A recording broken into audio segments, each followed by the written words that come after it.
Hello les amis, aujourd'hui j'ai envie de faire cette petite vidéo pour vous parler d'un piège assez courant dans lequel on pourrait très facilement tomber quand on cherche à adopter la pensée positive. Et ce piège il est tout simple, il consiste à croire qu'on ne doit pas avoir de pensées négatives mais uniquement des pensées positives, quelle que soit la situation qu'on traverse. Bon, non seulement c'est pas toujours possible, mais en plus, on se rajoute un problème supplémentaire parce que, en plus d'être frustré parce que les choses ne vont pas bien, on est en train de se taper sur les doigts parce qu'on se dit, on ne devrait pas se sentir frustré, on ne devrait pas se dire que les choses vont mal, etc. Vous voyez? Bon, il est clair que pour surmonter une situation difficile, mettons que vous essuyez un échec par exemple, il est plus aidant de vous sentir serein, de prendre du recul pour que vous puissiez rebondir. Donc si ça vous vient spontanément, de penser aux opportunités que vous pourriez avoir dans cet échec ou aux leçons que vous pourriez tirer de cette expérience pour mieux faire la prochaine fois, si ce genre de pensée vient à vous spontanément et que vous êtes naturellement orienté vers le côté positif de la situation, c'est parfait. Continuez comme ça.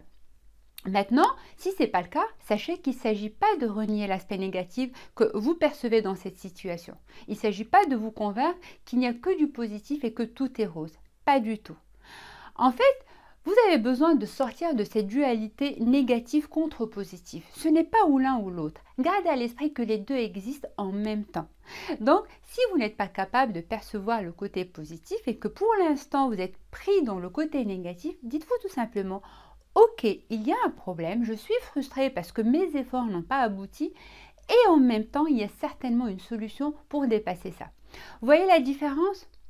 Prenons un autre exemple. Mettons que vous travaillez sur quelque chose de difficile et que vous vous sentez un petit peu découragé. Si la pensée qui vous vient spontanément à l'esprit, c'est que c'est difficile, eh bien au lieu de résister à cette pensée et de vous forcer à répéter dans votre tête que c'est facile, qui est la pensée positive qui est à l'opposé de c'est difficile, alors que vous n'y croyez pas du tout, au lieu de faire ça, ce que je vous invite à faire, c'est d'accepter cette pensée négative, de dire ok, c'est difficile et en même temps, je peux m'en sortir. Ou alors, ok, c'est difficile et en même temps, je peux trouver la détermination ou la créativité ou peu importe la ressource dont vous avez besoin pour y arriver. Idéalement, laissez venir la deuxième phrase qui est liée à la pensée positive spontanément. Ne cherchez pas à la construire mentalement. D'accord?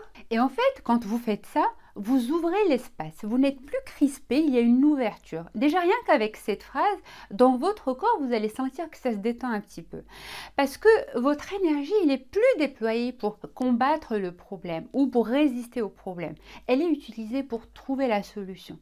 Donc ça, c'est la première étape à faire quand on n'arrive pas à se détacher de l'aspect négatif d'un problème, d'une situation qu'on est en train de vivre.